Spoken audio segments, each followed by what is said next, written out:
Hello guys, welcome to today's video on the TattsForLife channel. We are going to be reinstalling a carburetor that we took off in the previous video, and the previous video that we did on jetting a carburetor. The reason we took it off, we installed these homemade exhausts, which are a video on making this exhaust on my channel if you ain't seen it.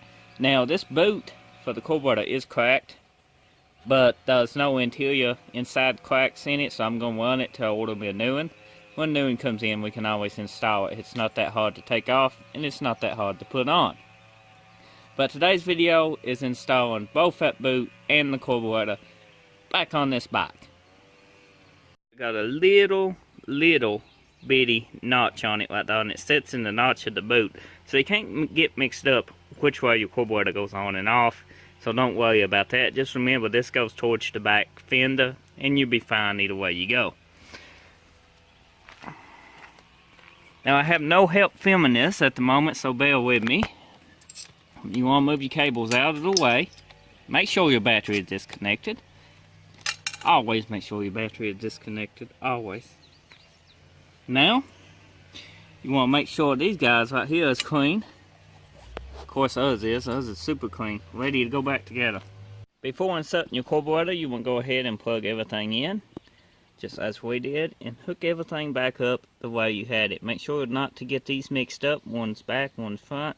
I actually put a little notch in mine. That was the one towards the front in the earlier videos.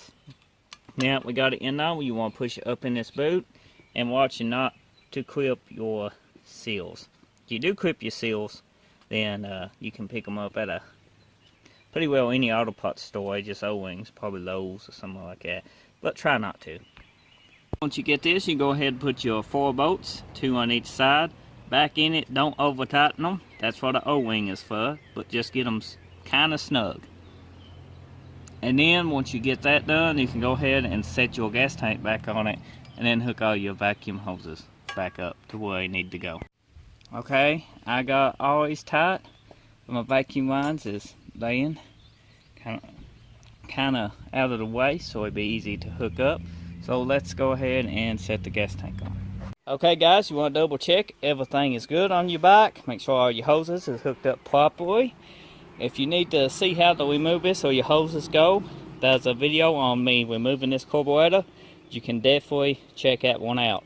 Now if you're putting a jet kit in, you don't have to remove the carburetor like I did. I just prefer to. You can actually do the jet kit on the bike. It is basically up to you. Guys, thank you for watching this video on this motorcycle. We put it up for tonight, but that's pretty well installed the carburetor. It runs good. I test drove it. I adjusted the fuel mixture, and it was pretty much 2.5 what it's wanted to be, so I call it good. Thank you for watching. Now if you want to see more videos of this bike, check my channel out. Also check my channel out for more content. I upload daily, so always something new on.